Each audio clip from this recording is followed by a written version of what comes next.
L'Agence spatiale européenne a lancé sa nouvelle campagne de recrutement de ses futurs astronautes.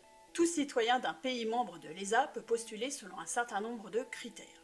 Je ne peux personnellement pas postuler, alors j'ai demandé à certaines de mes connaissances de me dire pourquoi elles candidatent et pourquoi elles veulent devenir le ou la future Thomas Pesquet. Pour cette nouvelle vidéo, voici Pierre.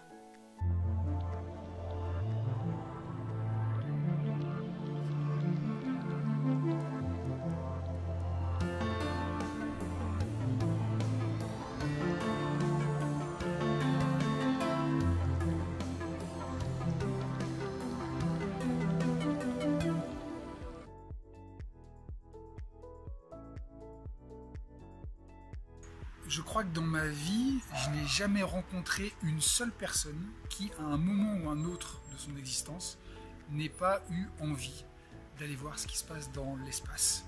Ne se soit pas au moins une fois posé la question de ce qui se passe là-haut. Alors ces questions sont très variables, ça peut être juste « j'aimerais flotter dans l'espace » ou « est-ce qu'il y a de la vie ailleurs dans l'univers ?» Et toutes ces questions, eh bien, c'est des questions qui motivent à peu près tout le monde à lever les yeux vers le ciel. Évidemment, moi je me suis posé aussi ces questions depuis tout petit. J'ai toujours rêvé de devenir astronaute, bien évidemment, comme beaucoup d'autres. Et ça, c'est une motivation qui est toujours restée en arrière-plan. C'est quelque chose qui a un peu suivi mon parcours. Et aujourd'hui, bien sûr, si je peux postuler, eh bien, j'ai très envie de le faire.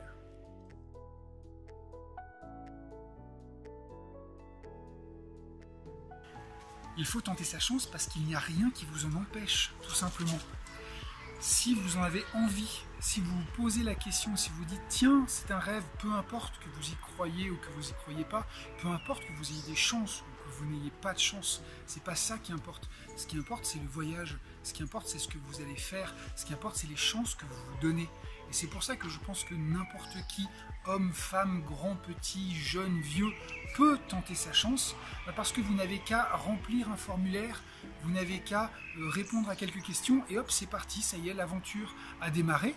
Ensuite, jusqu'où on ira, jusqu'où est-ce que les autres postulants iront, jusqu'où est-ce que j'irai, je n'en ai aucune idée, mais c'est pas grave, ça fait une expérience qui est unique dans sa vie, et une expérience qui serait dommage de ne pas tenter si vous en avez tout simplement les moyens.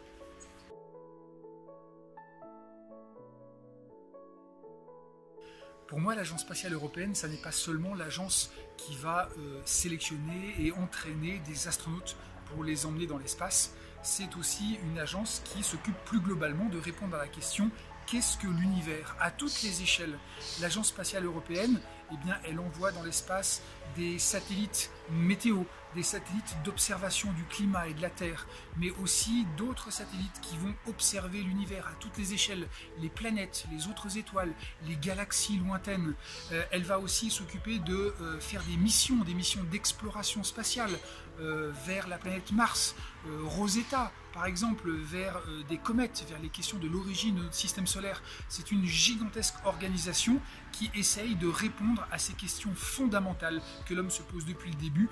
Qu'est-ce que l'univers? D'où est-ce qu'on vient?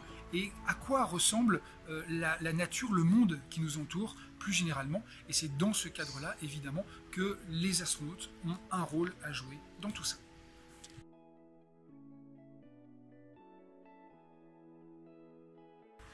Pour moi, le rôle d'astronaute a beaucoup changé depuis une cinquantaine d'années.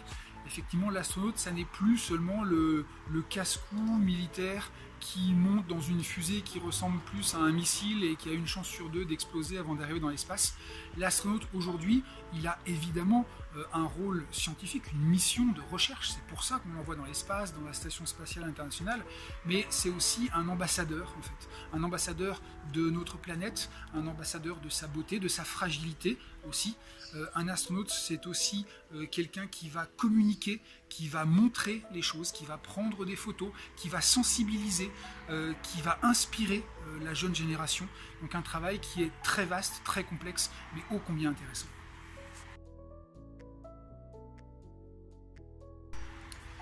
À l'heure d'aujourd'hui, la science, elle n'appartient pas à une personne, à une communauté, à un groupe, à un pays. La science, elle est internationale et de plus en plus, elle est internationale. Elle appartient à tout le monde, elle se partage Et c'est ça qui est vraiment important, que l'on soit astronome, astronaute, qu'on soit professionnel, chercheur ou même grand public, tout le monde a sa place dans la science. Vous-même, eh bien, si ça vous intéresse, il y a quantité de programmes de sciences participatives dans lesquels eh bien, vous pouvez vous investir, vous pouvez donner un peu de votre temps, de votre capacité d'ordinateur ou de vos observations du monde qui vous entoure pour aider la science et les scientifiques dans cette grande question qui vise à comprendre tout simplement le monde qui nous entoure. J'espère que cette vidéo vous aura inspiré, qu'elle vous aura donné aussi, vous, envie soit de postuler, soit de participer à tous ces passionnants programmes. Et bien évidemment, le futur sera encore plus intéressant qu'aujourd'hui avec toutes les découvertes qui nous attendent. J'ai aussi un autre message. Quand est-ce que l'ESA fera des programmes d'entraînement d'astronautes pour chiens? Question très importante. La campagne de sélection est ouverte jusqu'au 28 mai. Alors tentez-vous aussi votre chance.